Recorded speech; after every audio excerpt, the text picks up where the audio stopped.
system transfer from state 4 to state 1, its pressure increases further from P4 to P1 and volume decreases further from V4 to V1, indicating compression of gas.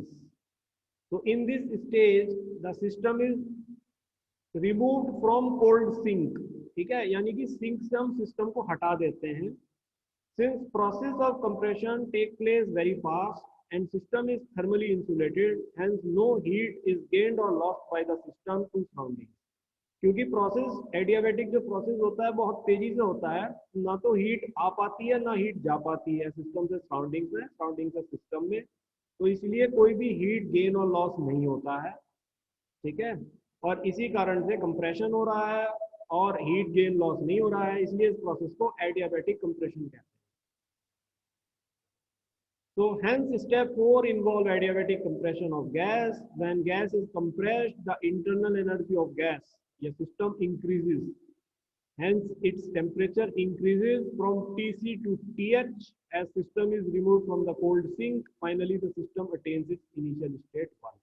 इसका मतलब है कि जब आप जो है compression कर रहा है सराउंडिंग सिस्टम के ऊपर, तो और हीट ना तो जा रही है ना आ रही है, तो जो भी कंप्रेशन से काम होगा वो गैस की इंटरनल एनर्जी को बढ़ाएगा. ठीक है, यही वही एनर्जी है जो उसने सेकंड प्रोसेस में एडियाबैटिक एक्सपेंशन में खोई थी, उसी एनर्जी को वो प्राप्त कर लेगा दोबारा से, और उसका तापमान बढ़ेगा, क्योंकि इंटरनल एनर्जी बढ़ने का मतलब ही तापमान बढ़ना होता है. ठीक है, और उसका तापमान बढ़ जाएगा Tc से Th, और TH में वो बना रहेगा क्योंकि सिंक इस स्टेज में हटा दिया जाता है, और इस प्रकार से वो एक बार फिर से अपनी इनिशियल स्टेट 1 में आ जाए.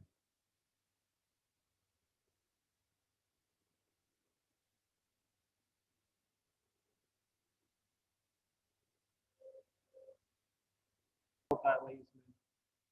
So during Carnot cycle, the entropy of the system increases when system transfers from state 1 to state 2 as heat delta QH is absorbed by the system, और ये दी जाएगी delta SH equal to delta QH upon TH.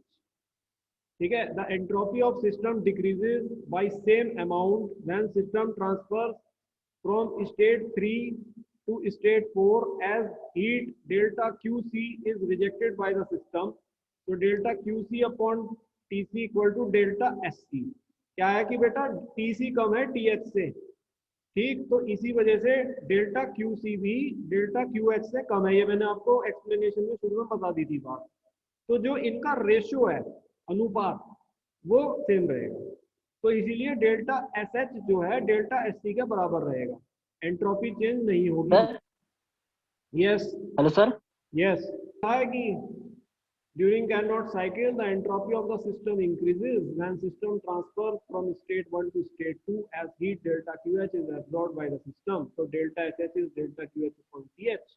ये तो आपकी entropy बढ़ी. The entropy of system decreases by the same amount when system transfers from state 3 to state 4 as heat delta QC is rejected by the system. तो entropy जो अब हो गई वो हो गई delta SC equal to delta QC upon TC.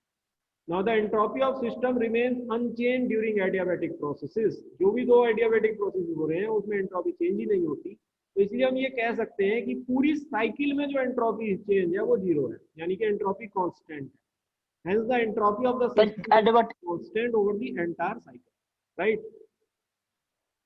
तो ये यहाँ तक आपको लिखना है. एडियाबैटिक प्रोसेस में चेंज होगा.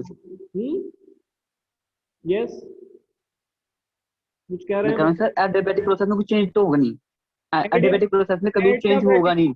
हाँ, एडियाबैटिक में एंट्रोपी का कोई चेंज नहीं होगा, क्योंकि उसमें हीट जो है ना तो गेन हो रही ना लूज हो रही. डेल्टा इंटरनल हीट पे है, डेल्टा Q 0 है उसमें. Yes sir. ठीक है, आई थिंक आपने तो सर ये इंटरनल हीट पे वर्क कर रहा है. ये क्वेश्चन आप इतना कर रहे हो. फर्स्ट वाला डायग्राम में दिखाता हूँ आपको, ये यहाँ तक आपको लिखना है एग्जाम में. ठीक है, अब मैं आपको फर्स्ट वाला डायग्राम दिखा देता हूँ. ये सर दिखाओ.